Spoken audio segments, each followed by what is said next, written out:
The celestial body known as Kairos did not spin, a fact that had shaped every facet of life on Viridian. Its sole inhabited moon, one hemisphere of the terraformed world, was locked in perpetual, searing daylight, a landscape of shimmering glass deserts and colossal solar arrays aimed at the unblinking sun. The other hemisphere was a realm of eternal night, a cryo-frozen expanse where cities were carved into the ice shelves and geothermal vents provided the only warmth. Between these two extremes lay the Terminator Zone, a sliver of perpetual twilight where the majority of Viridian's population dwelled in a ribbon of habitable land. Here, the sky was a constant, breathtaking tapestry of deep violet and burnt orange, the sun a permanent fixture on the horizon, neither rising nor setting. It was in this endless twilight that Commander Eva Rostova felt most at home, a state of being that was neither one thing nor the other, a place of constant transition. She stood on the observation deck of the VSDF Strelka, her command cruiser, watching the faint, ethereal glow of the Tartarus Nebula paint the void beyond. Her fleet, the Viridian System Defense Force, was a joke to the core worlds of the Sol Federation. They called it the Twilight Guard, a handful of aging destroyers and frigates tasked with patrolling a quiet, strategically insignificant corner of human space. Rostova knew her posting was a form of exile, a consequence of a command decision years ago that had saved a battalion but embarrassed an admiral. So she served her time, overseeing shipping lanes and chasing the occasional asteroid pirate, all under the serene, silent gaze of Kairos' twilight. The peace of that twilight shattered not with a bang, but with a sickening, silent lurch. It was a feeling more than a sound, a non-auditory tremor that seemed to vibrate directly in the bones and in the fillings of one's teeth. On the bridge of the Strelka, viewports flickered as if reality itself were a faulty projection. Report. Rostova's voice was clipped, cutting through the sudden confusion. Her executive officer, Lieutenant Commander Ben Carter, gripped his console, his knuckles white. Sensors are, I don't know. Ma'am, they're not malfunctioning. They're arguing with each other. Gravimetrics show a massive displacement event, but long-range optical sees nothing. It's like the universe just flinched. The feeling came again, stronger this time, accompanied by a low, pervasive hum that seemed to emanate from everywhere at once. It was a psychic resonance, a wave of pure, conceptual dread that washed over the crew. It carried no words, only feelings: the vertigo of standing on a crumbling cliff, the philosophical horror of realizing the self is an illusion, the cold certainty of non-existence. They called themselves the Ethel, though humanity would not learn that name for some time. They did not arrive in ships of metal and fire, but as tears in the fabric of space, localized paradoxes that shimmered like heat haze over asphalt. They were vast, incomprehensible, and utterly silent. They did not broadcast demands or declarations of war. Their opening act was one of casual, cosmic vandalism. Charon, the outermost ice moon of Kairos, a sphere of frozen methane that had been cataloged and studied for 100 years, simply ceased to be. It wasn't destroyed in an explosion of rock and ice. It vanished. One moment, sensor readings confirmed its mass, orbit, and temperature. The next, there was nothing. Not debris, not an energy signature, just an empty stretch of space where a moon had been. The data logs from the Charon monitoring station cut out, and then the station itself was gone. Panic erupted on Viridian. The Ethel's psychic hum intensified, sowing paranoia and discord. People reported seeing impossible geometries in the corners of their vision, hearing loved ones whisper their greatest fears from empty rooms. The twilight, once a source of comfort, now seemed like a suffocating shroud.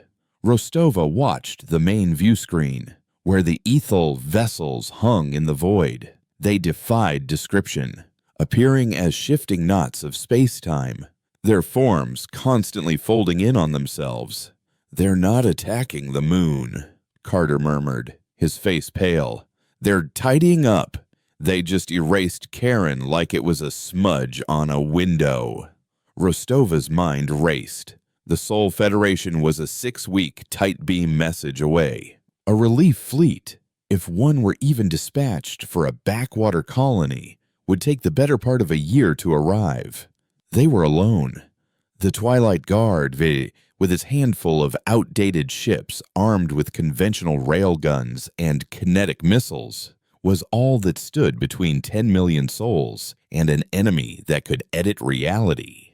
The Ethel began to unmake the system's satellite network. Comm relays, weather monitors, and defensive sensor platforms vanished one by one. It was a systematic, unhurried cleansing. Rostova knew that once they were done with the orbital infrastructure, the cities of the Terminator Zone would be next. Her orders were clear in the event of an overwhelming and unidentified hostile contact. She was to preserve the fleet, evacuate key personnel, and retreat to the nearest Federation outpost. It was the logical, sensible thing to do. It was also impossible.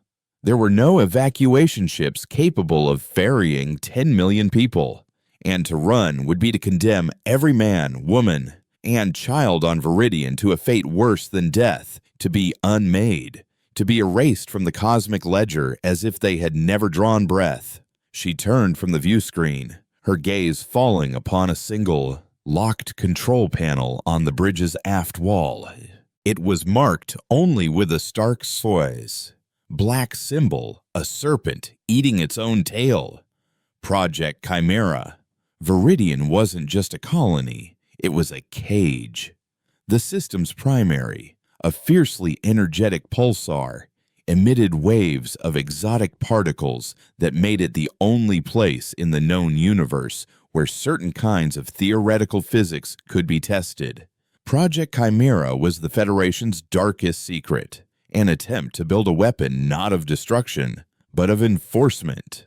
It was a causality lance. The theory, as its creator, Dr. Eris Thorne, had explained to her in hushed, frantic tones before his accidental death, was that reality was fluid. Quantum mechanics suggested that particles existed in a state of superposition until observed. Thorne believed entire object ships, stations, people did the same on a macro scale, held in a coherent state by the consensus of observation. The Ethel, he had theorized, were beings who had mastered this principle, existing as pure potentiality, untethered to a single outcome. You couldn't shoot a paradox. The Chimera Lance was designed to change that. It didn't fire a missile or a beam of energy. It fired a targeted, hyper-coherent field of observational data that would, for a nanosecond, collapse a target's quantum waveform. It would force a thing of infinite possibilities to become just one thing, in one place, at one time. It would nail it to the wall of reality. Then, Thorne had said with a grim smile, you could shoot it with a regular gun. The prototype was built into the Strelka's spine, a monstrous and unstable piece of technology that drew power directly from the ship's core. It had never been fired. During simulations, it had shown a terrifying tendency to cause localized temporal paradoxes. Firing it was a gamble that could just as easily erase the Strelka from existence as it could the enemy. Ma'am Carter's voice was tense. On the screen, one of the Ethel vessels drifted closer, and the upper layers of Viridian's atmosphere began to shimmer and dissipate, unmaking molecule by molecule. The psychic pressure became an unbearable scream of nothingness. The time for protocol was over. Unlock Chimera. Rostova commanded. A wave of shock passed through the bridge crew. They were locals. They had all heard the rumors, the ghost stories about the project that had cost so many scientists their sanity or their lives. Carter's eyes were wide. Commander, we don't know what that thing will do. Thorne's own projections gave us a 37% chance of creating a localized black hole that would swallow the ship.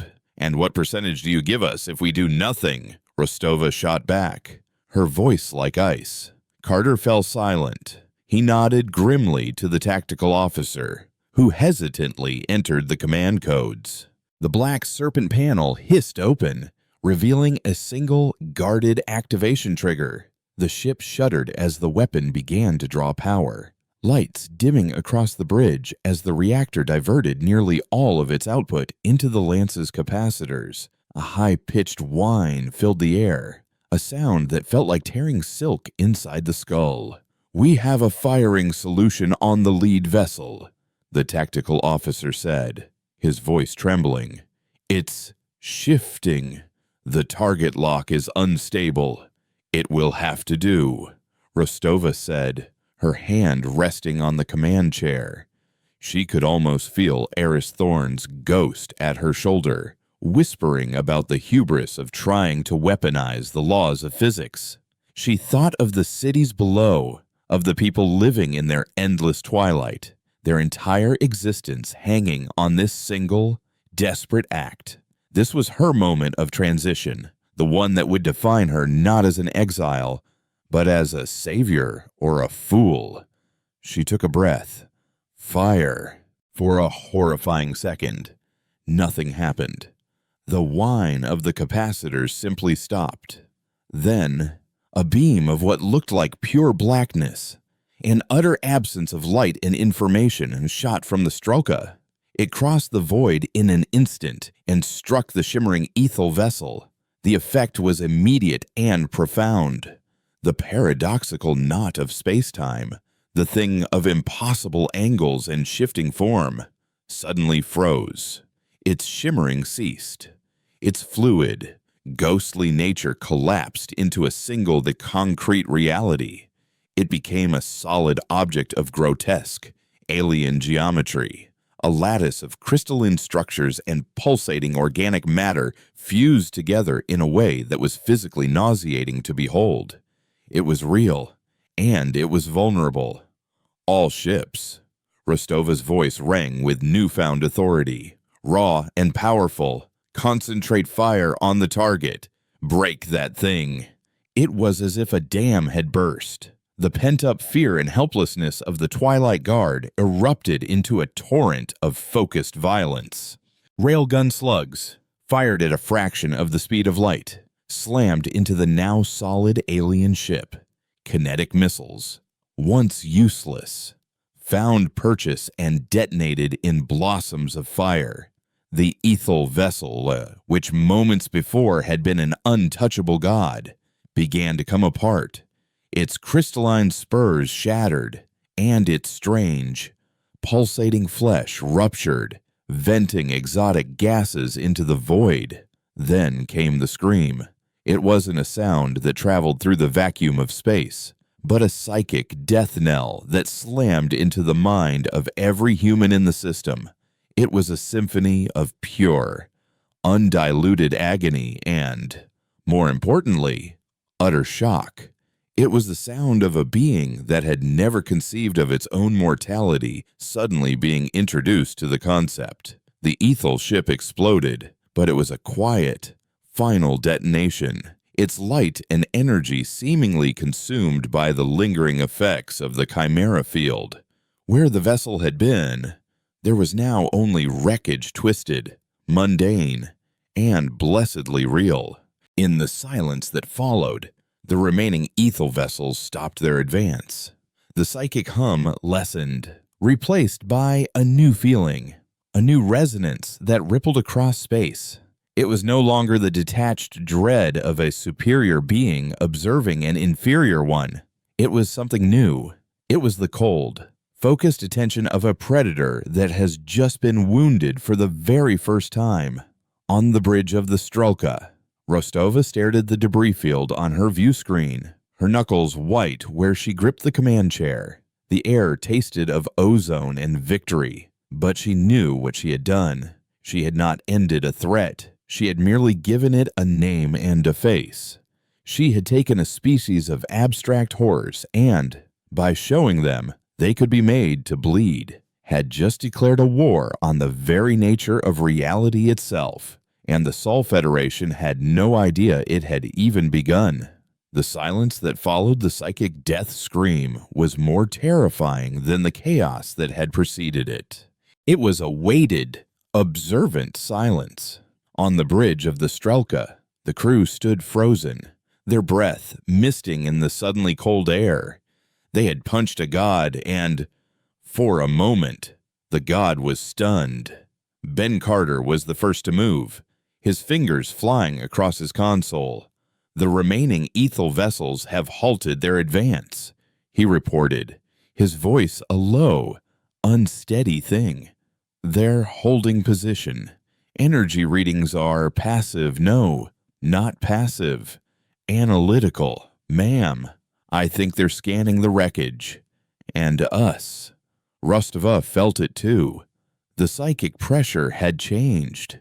The wave of existential dread was gone, replaced by something far more chilling: the cold, calculating focus of an intelligence that had just encountered a new and dangerous variable. They were no longer a nuisance to be erased. They were a problem to be solved.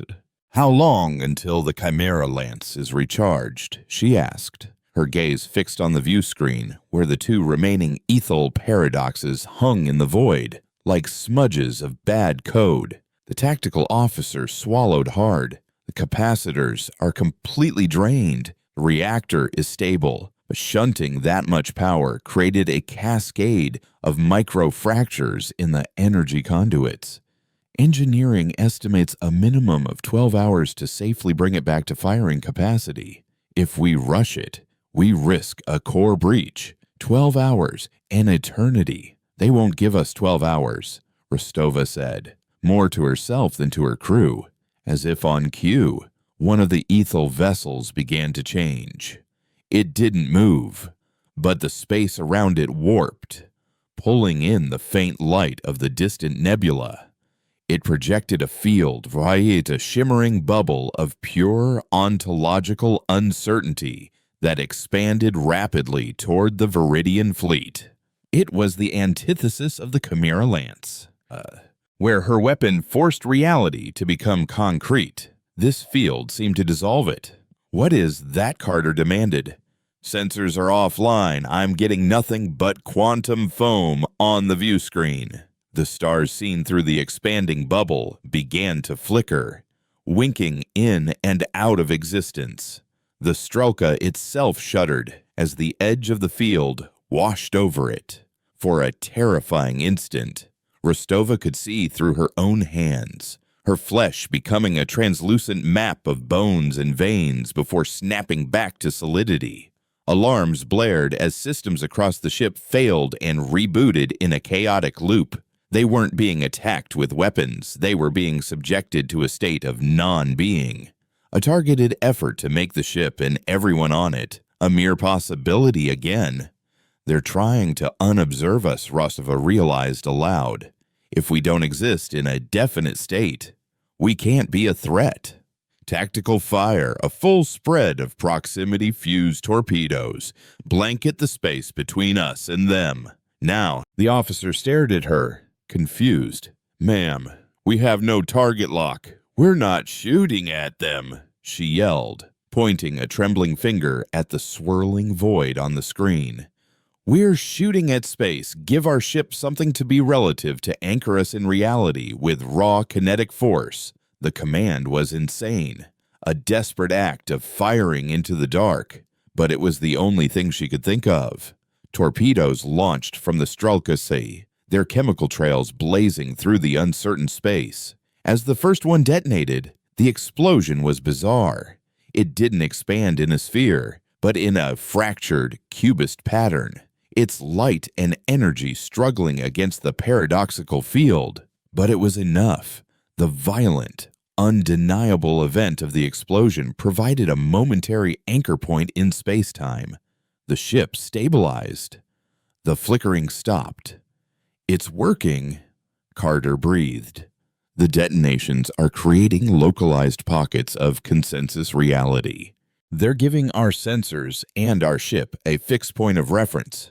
For the next hour, the Twilight Guard engaged in the strangest battle of its existence, firing missiles and railgun slugs not at an enemy, but at the empty space around them, using the raw physics of cause and effect to hold their own existence together against an enemy that sought to unravel it. While the fleet fought to simply be, Rostova dispatched a heavily shielded science shuttle, the Curie, to the debris field of the destroyed Ethel ship. Leading the mission was Dr. Anya Sharma, a xenophysicist whose quiet brilliance was matched only by her profound anxiety. She had been Dr. Thorne's protege, and she understood the terrifying implications of the Chimera Lance better than anyone. Her voice crackled over the comm, tinny and distant. "Commander, we've reached the wreckage. The material is stable. Whatever the Lance did, it seems to be permanent. We're detecting low-level Cherenkov radiation, but nothing immediately lethal. We're going to attempt to retrieve a sample. On Viridian." The news of the victory had ignited a firestorm of hope and terror. Rostova's face was projected onto the sides of the arcologies in the Terminator Zone. She was the Twilight Savior, the woman who had stared into the abyss and made it blink. But in the halls of the planetary government, the mood was less celebratory. Governor Thatch, a man whose political career was built on maintaining a placid status quo, was now faced with a reality he could not comprehend. His comms channel to the Strelka was a mixture of frantic congratulations and barely concealed panic. He wanted answers. He wanted to know what cosmic horror Rostova had provoked into a focused rage, and he wanted assurances that his world would not become the battleground for a war between physics and nightmares. Aboard the Curie, Sharma's team had managed to secure a piece of the Ethel wreckage with a magnetic grapple. The fragment, the size of a small vehicle, was a grotesque sculpture of blackened crystal and something that looked disturbingly like charred meat. As they began a deep scan analysis, Sharma's calm professionalism began to crack. "Commander," she transmitted, her voice tight with disbelief, "the material composition is impossible. It's not an alloy. It's not a ceramic. It's information. The crystalline structures are a form of organic data storage, encoded at a molecular level. And the biological matter, my God." She paused, and the silence stretched for an agonizingly long time. "We're running a genomic sequence analysis. It's not one species. It's thousands, millions, all compressed, overwritten, and fused together. This isn't a ship they built, Commander. This is a ship they are. They're made of the civilizations they've erased." The implication was staggering. The Ethel were not conquerors. They were collectors, cosmic archivists who absorbed entire species into their very being. To be unmade was to become another layer in the Ethel's physical structure. Suddenly, the Ethel's strategy shifted again. Their ontological field receded. The bombardment from the Twilight Guard had proven that brute force physics could, for a time, hold the line. The two remaining vessels turned their attention from the fleet to the glowing moon of Viridian below, but there were no energy beams, no projectiles. Instead, a single, needle-thin psychic projection, invisible to every sensor, lanced down toward Meridian, the planet's capital city. The effect was subtle, Insidious. In the city's central administrative tower, a records clerk frowned, suddenly unable to remember the filing system she had used for 20 years. A traffic controller guiding shuttles through the twilight canyons forgot the standard approach vector, causing a near collision. A mother staring at her child in a park suddenly felt a wave of confusion, the name of her own daughter evaporating from her mind like dew in the morning that never came. The Ethel had learned they couldn't erase Rostova's ships while they were being actively observed and defined by their crews. They couldn't outmuscle raw physics, so they chose a new target. They began to attack the observers. On the bridge of the Strelka, Carter's console beeped with an incoming Priority 1 message from the governor's office. "Ma'am, it's Governor Thatch." Carter's brow furrowed. "The transmission is unencrypted, and he's not using the correct authentication codes." He patched the audio through. Thatch's voice was thin, strained with a confusion that went deeper than fear. "Commander, Rostova, is that?" "Yes, I think so. We have a situation here. There seems to be some sort of difficulty. I can't seem to recall the emergency protocols, or why I was calling you." At that exact moment, Sharma's voice screamed over the science channel, a raw sound of pure horror. Rostova. They weren't just erasing civilizations, they were consuming them. We are standing on the precipice of a species-level extinction event. Rostova felt a cold dread wash over her, a fear far deeper than any she had felt before. Her chimera lance could force an enemy to become real, but it was useless against this. How do you shoot an enemy that attacks not your body or your ship, but your ability to remember you are even in a fight? The war was no longer about survival. It was about sanity. And her enemy had just discovered the one weapon humanity could not defend against the unraveling of the human mind itself. The psychic attack was a silent, creeping plague.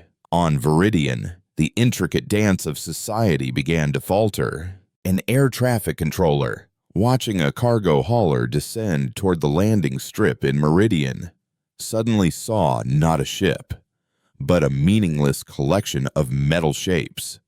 The concept of landing had become a foreign word in her mind.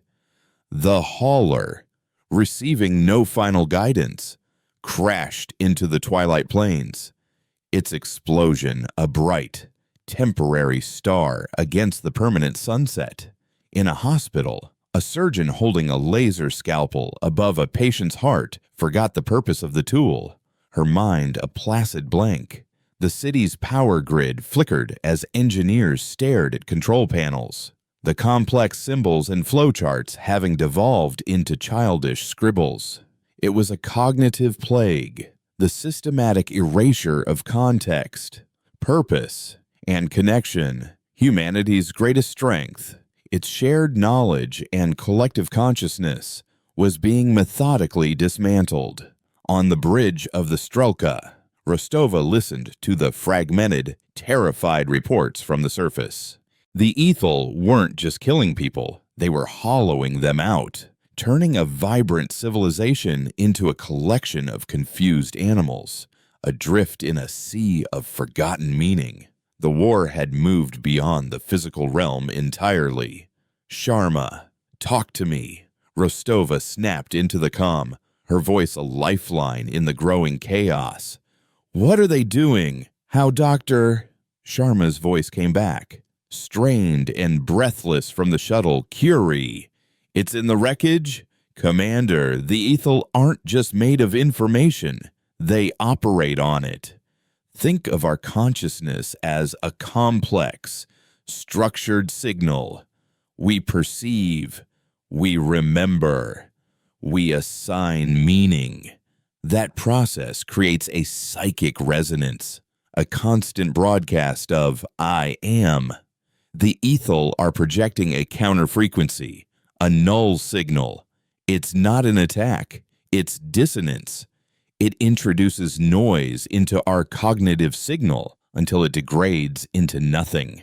They're not erasing our memories. They're making it impossible for our brains to access them. They're turning our minds into untuned radios. Can we block it? Carter asked, his face grim as another Viridian city reported a complete breakdown of its water purification system. How do you block a signal that's designed to make you forget what a block is? Sharma retorted, her frustration palpable. We need to do the opposite. We can't build a shield. We have to build a stronger signal. We have to shout back so loudly that we drown them out.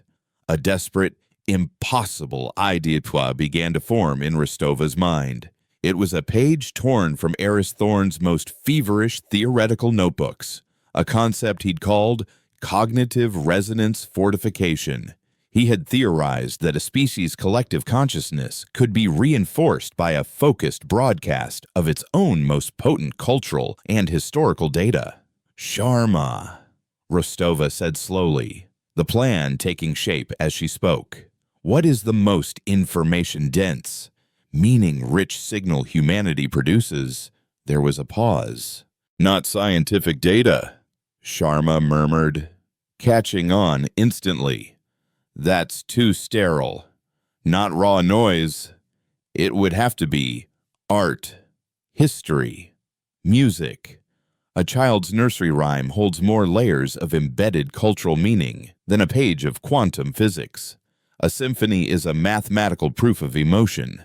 It has to be a signal of who we are. Carter, Rostova ordered, her eyes blazing with a gambler's fire. I want you to reroute the entire planetary communications grid, every comm tower, every public broadcast system, every private data stream. Link it to the Strelka's main transmitter. We're going to turn this whole moon into an amplifier. Amplify what? Ma'am, Carter asked, already working at his console, his faith in his commander overriding the sheer insanity of the command. Everything, Rostova said. Patch me into the Viridian Central Archives. I want it all. The historical records of the first colony ships, the declaration of the Sol Federation, every piece of music ever composed, from ancient Earth symphonies to the folk songs of the Twilight settlers. I want poetry, mathematical theorems, the schematics for a fusion engine, the final words of dying soldiers, the first words of newborn children. We're going to weave it all together into a single, continuous broadcast, a chorus of human existence. We're going to remind ourselves, and them, that we are here. For the next 20 minutes, the bridge of the Strelka became a frantic symphony of its own. Comms officers rerouted planetary networks while data specialists pulled terabytes of information from the archives, feeding it into a chaotic, looping broadcast stream. Carter, with a stroke of grim inspiration, added the live biometric and vocal feeds from every soldier in the Twilight Guard. The oral tapestry became a raw, unfiltered testament. Shakespeare's sonnets bled into the frantic, rhythmic breathing of a marine under fire. Mozart's Requiem was overlaid with the steady, calm voice of a pilot calling out his ship's velocity. The Viridian planetary anthem, a song of hope sung in perpetual twilight, became the carrier wave for it all. Then they broadcast it on every frequency, from every speaker on the moon and every comm unit in the fleet. The Twilight chorus erupted. It was a cacophony, a wall of unstructured, meaningful noise. On Viridian, the effect was instantaneous. The confused engineer staring at the power grid suddenly saw the flowchart snap back into focus, the symbols regaining their meaning as the broadcast washed over him. The surgeon's hand steadied as the purpose of her scalpel returned in a flash of understanding. In the park, the mother looked at her daughter and whispered her name, tears streaming down her face as the fog in her mind was burned away by the psychic onslaught of human culture. The Ethel reacted. They had been sipping from the stream of human consciousness, and Rostova had just turned that stream into a fire hose. The subtle, insidious null signal vanished. In its place came a psychic roar of pure, focused rage. The two remaining ethel vessels in orbit began to glow, the space around them vibrating not with ontological uncertainty, but with raw, malevolent power. A new psychic projection hit the fleet. This one was not a whisper of confusion. It was a scream.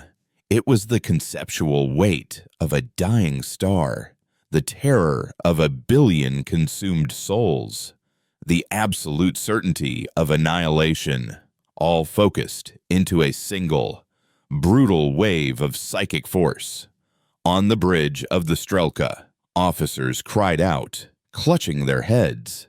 Blood trickled from Carter's nose. The ship itself groaned, its systems not failing, but seemingly recoiling in a parody of physical pain. The chorus was holding, but it had become a shield against a battering ram.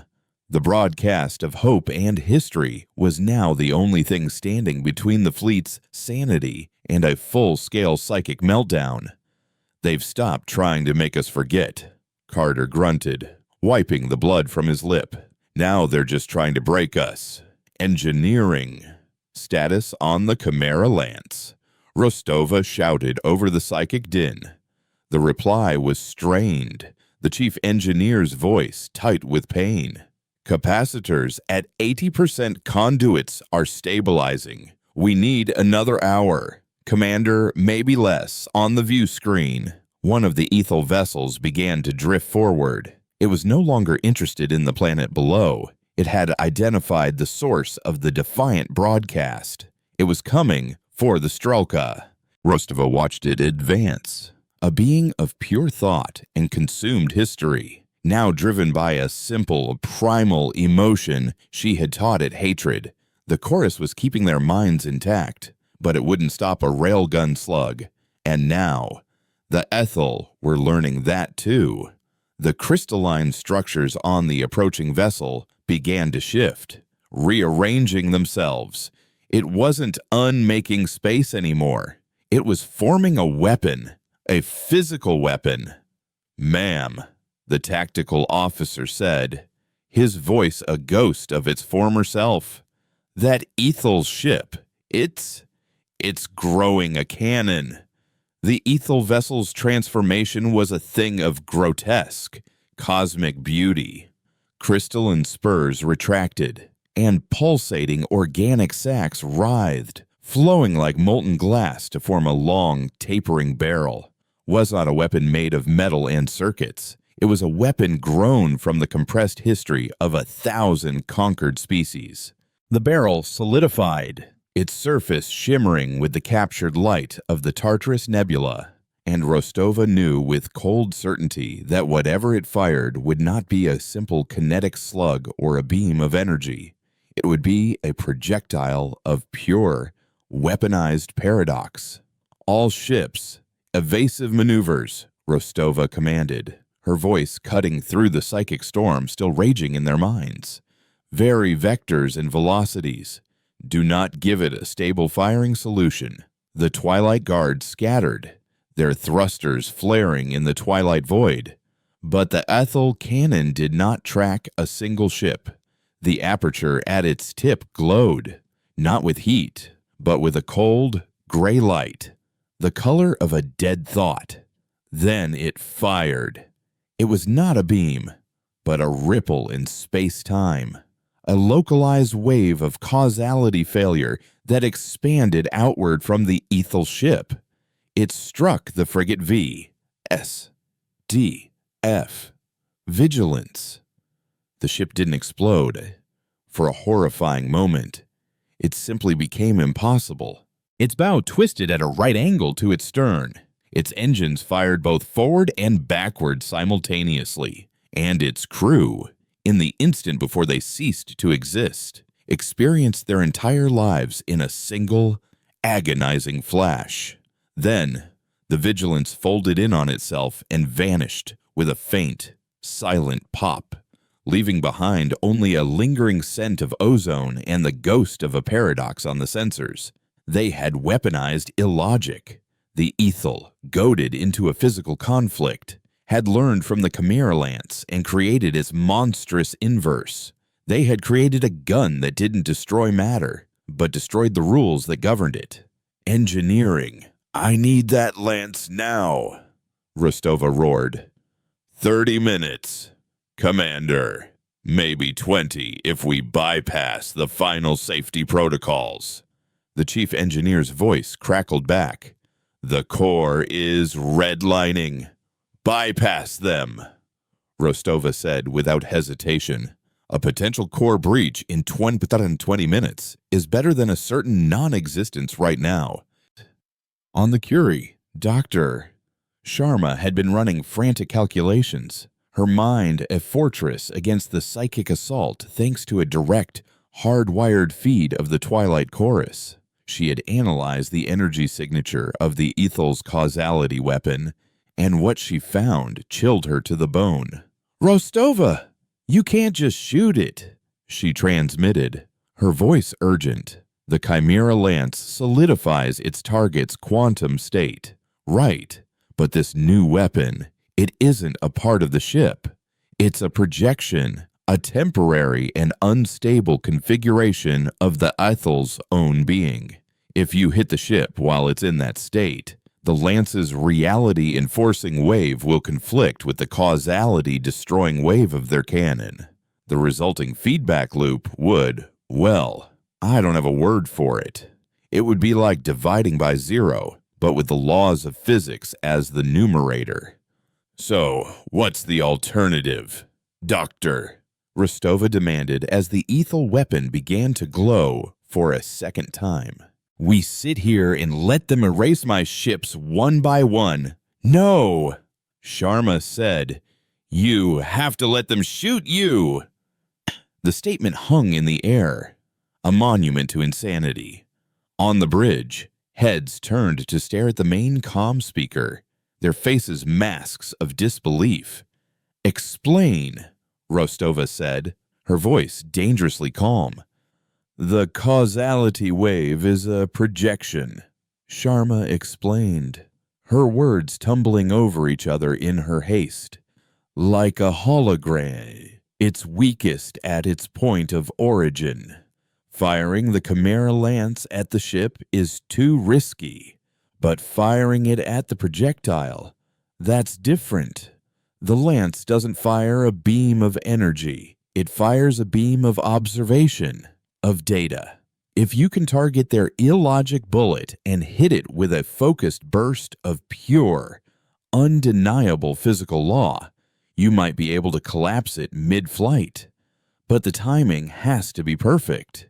You have to let it get close. Close enough for the lance to lock on to something so fleeting.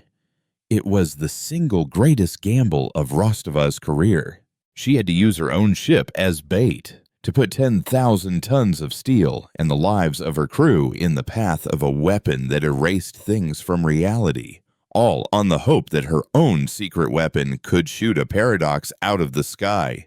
Carter, bring us about, she commanded, her voice steady. Position the Strelka directly between that cannon and Viridian.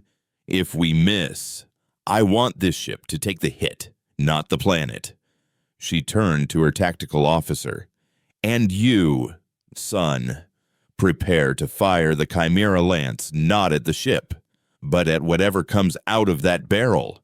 You will have less than a second to acquire a lock and fire. Do you understand? The young officer, his face pale and beaded with sweat, simply nodded, his fingers hovering over his console. The Strelka turned, a lone David positioning itself before a Goliath from a higher dimension. The Ethel cannon fired again. The gray ripple of non-existence shot across the void, aimed directly at the heart of the human cruiser. The ship's proximity alerts screamed. The psychic pressure intensified to a physical, crushing weight. Time seemed to slow. Rostova could see the wave approaching on the view screen, a distortion in the star field, a patch of reality that had been told a lie and believed it. Wait for the lock, she whispered, her hands gripping the arms of her command chair so hard her knuckles were bone white. 5 seconds to impact, the tactical officer called out, his voice cracking. 4, 3, I have a fleeting quantum signature. It's unstable, but it's there. 2, fire, Rostova yelled. The beam of pure blackness, the focused negation of quantum uncertainty, shot from the Strelka. The two beams, one of absolute law, the other of absolute chaos, met in the space between the ships. For a single, silent, crystalline moment, nothing happened. The universe seemed to hold its breath. Then, the point of impact detonated. It was not an explosion of light and energy, but an explosion of pure information, and a deafening roar of static erupted on every comm channel. The view screen went white, void not with light, but with the visual equivalent of every possible outcome of every event in history happening all at once. The ship screamed as its own structural integrity, its own history from launch to the present moment, was thrown into question. On the bridge, Carter saw a vision of himself as an old man, dying in a bed on a world that had never known the ethel. The tactical officer experienced a lifetime as a farmer watching a peaceful, alien sky. Rostova felt the searing heat of Viridian's sun on her face, a sun that had gone nova 1,000 years before she was born. They were drowning in a sea of alternate realities, the consequence of two warring fundamental forces of the universe colliding. Then, just as quickly as it began, it was over. The view screen cleared. The static vanished. The psychic storm abated, leaving behind only a profound, ringing silence. The ethel projectile was gone, collapsed into nothingness. But the feedback had not been contained. A wave of raw, unfiltered reality had washed back along the causality beam to its source. The ethel ship that had fired the cannon was convulsing. The weapon it had grown dissolved back into its fluid form. But the process didn't stop. The entire vessel was destabilizing, its mastery over its own physical form broken. It flickered like a faulty light, its shape shifting wildly between the unified vessel and the millions of individual consciousnesses that comprised it. It was wounded, not just physically, but conceptually. Rostova had not just broken its weapon, she had broken its self-perception. And in that moment of weakness, Rostova felt a new presence touch her mind. It wasn't the cold analysis or the burning rage of the ethel. It was something ancient, terrified, and small. It was a single voice, a psychic echo from a species that had been absorbed eons ago, a voice that had been buried under a billion others, now momentarily freed by the chaos. It fears, the thought whispered in her mind, a ghost of a voice from a forgotten race. It does not know how to die. It has only ever known how to consume. Show it. Rostova's eyes narrowed. The war had changed again. It was no longer about survival or sanity. It had become a rescue mission, buried inside an act of extermination. The last ethel vessel, the one that had held back, began to emit a powerful, soothing, psychic pulse, trying to calm its wounded compatriot, to help it reform its fractured sense of self. Carter, full power to the engines, Rostova commanded, her voice low and resonant. Take us in. Tactical. Prepare to fire the lance again. But this time, target them both. She was going to end this, not just for humanity, but for the silent, screaming chorus trapped inside her enemy. The command to advance was met not with protest, but with a profound and weary acceptance. The crew of the Strelka Mervoy, having just weathered a storm of alternate realities, felt fundamentally changed. The psychic assault had been a violation, but the feedback from the weapon collision had been a revelation. They had glimpsed the infinite possibilities of the universe, and it had instilled in them a strange, fatalistic calm. They had seen their own deaths, their own unlived lives, and found them no more or less real than their present moment. Fear had been replaced by a grim, unshakable purpose. Ben Carter watched Rostova, saw the hard lines of command on her face soften into something else, something more ancient and resolute. She was no longer just a commander defending her post. She was an arbiter, a focal point for a conflict that had begun long before humanity had even left its cradle. On the view screen, the two remaining Ethel vessels were a portrait of cosmic symbiosis. The wounded one, still flickering and conceptually unstable, was being tended to by its counterpart. A shimmering bridge of pure thought, a psychic umbilical cord stretched between them. The healthy vessel was pouring its own stability, its own sense of self, into its fractured sibling, trying to reassert the unified consciousness, to mend the tear in its reality. It was a beautiful, alien act of healing, and Rostova was about to turn it into a conduit for annihilation. Dr. Sharma, can they be separated? Rostova asked, her voice quiet on the bridge. Theoretically, Sharma's voice came back, imbued with a new sense of awe. That psychic link is their consciousness made manifest. It's the highway on which their shared identity travels, but it's also a vulnerability, a massive one. Commander, what you're planning, it's not in any of Thorne's projections. You're not just trying to force them into a single reality anymore. You're trying to choose which reality to force. They are made of stolen histories, Rostova said, her gaze locked on the shimmering tether. Their unity is a prison. I'm not planning an execution, Doctor. I'm planning a jailbreak. Carter stared at her, finally understanding. The ghost voice, the whisper of the consumed, had not just revealed a weakness. It had given Rostova a new mission. This was no longer about human survival alone. Ma'am, how he asked, the single word heavy with the weight of 1,000,000 trapped souls. The Twilight Chorus. Rostova stated, we used it as a shield to reinforce our own minds. Now, we're going to use it as a weapon. The Chimera Lance fires a beam of pure observation. We're going to give it something to observe. She turned to her tactical officer. When you fire the lance, I want you to reroute the entire chorus broadcast, every poem, every song, every soldier's dying breath, and encode it into the targeting data.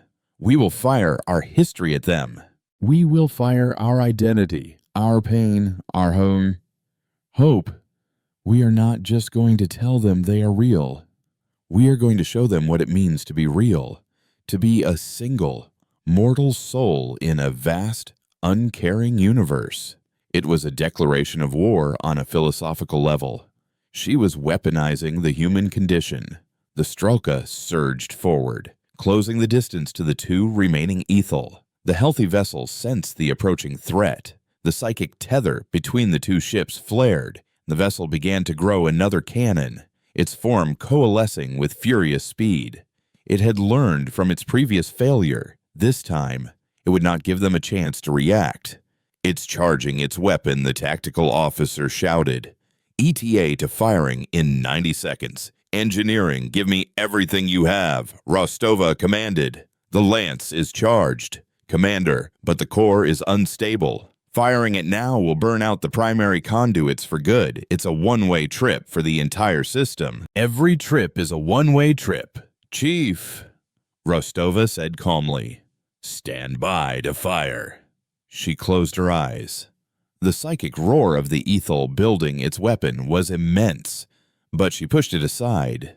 She reached out with her own mind, not with psychic power, but with the sheer force of her own identity. Her own will. She let the Twilight Chorus flow through her, not just the sounds and data, but the meaning behind them. She felt the defiant joy of a symphony, the bitter irony of a war poem, the quiet love in a lullaby. She became the signal. Target the psychic tether, she ordered, her eyes snapping open. Not the ships. Target the bond between them. Ma'am, I can't get a lock on something that isn't there. The officer protested. It is there. Rostova insisted. Look with more than your eyes. She focused her entire being on the shimmering bridge of thought, pouring all her will, all the gathered meaning of her species into a single point in space. Fire on my mark. The ethel cannon glowed with the gray light of uncreation. The Strelka flew directly into the face of its own erasure. Mark. The black beam of the Chimera lance erupted from the Strelka one last time. It was not a silent, sterile beam anymore. It was alive, thrumming with the chaotic, vibrant, beautiful noise of humanity. It struck the psychic tether at the exact instant as the ethel cannon fired. The causality wave launched from the cannon, but it had no stable mind to guide it. Its source had been fundamentally compromised. The wave faltered, sputtered, and dissolved into nothingness 100 kilometers from its barrel. The impact of the lance on the psychic link did not cause an explosion. It caused a shattering, a cognitive supernova. The unified consciousness of the ethel, the prison built from 1 billion minds, broke apart. For a breathtaking moment, the void around the two ships filled with light, not of fire, but of memory. Ghosts of light and thought bloomed in the darkness. Rostova saw fleets of biological, plant-like ships sailing on solar winds. She saw cities made of pure sound, inhabited by beings of crystalline energy. She saw the faces of 100,000 different species, their final moments of terror and wonder as they were consumed, now released in a final, silent chorus of their own. It was a wave of pure, cathartic release, a final collective sigh from a gallery of forgotten empires. The two ethel vessels themselves came undone. Without the unified will to hold their impossible forms together, they simply unraveled. They dissolved not into wreckage, but into a cloud of shimmering dust, the physical remnants of a billion-year reign of consumption, now rendered inert and meaningless. The psychic scream of gratitude that washed over Rostova from the dissipating cloud of ghosts was so profound it brought tears to her eyes. The ancient voice that had spoken to her before whispered one last time, "Thank you." Then there was silence, the deep, true and profound silence of an empty sky. The aftermath was quiet. The Chimera lance was dead, its conduits fused into slag. The Strelka was battered but whole. On Viridian, the twilight seemed warmer, the colors deeper. The great psychic pressure that had been a constant, terrifying presence was simply gone. They had won. Rostova stood on the observation deck, looking out at the Tartarus Nebula, now unobscured by beings of paradox. Her report to the Sol Federation would be a masterpiece of fiction. She would report an unknown alien species, a new type of weapon, a hard-won victory. She would never mention causality lances, psychic warfare, or the liberation of 1 billion souls from a prison of thought.